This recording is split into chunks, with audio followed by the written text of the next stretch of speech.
28 Januari 2003, Majlis Peletakan Batu Asas Bangunan Arkib Negara Malaysia Cawangan Sabah.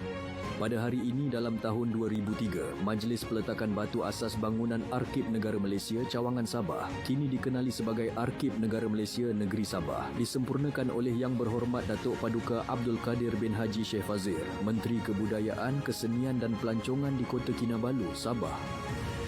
Menerusi majlis ini, Arkib Negara Malaysia mengorak selangkah lagi dengan memiliki bangunan yang kedua bagi Arkib Negara Malaysia Cawangan Negeri selepas Cawangan Kedah dan Perlis.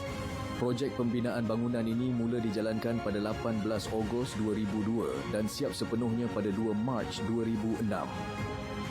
Pembinaan bangunan ini memberikan keselesaan dan kemudahan bukan sahaja kepada kaki tangannya tetapi juga kepada para penyelidik berdaftar yang datang membuat kajian.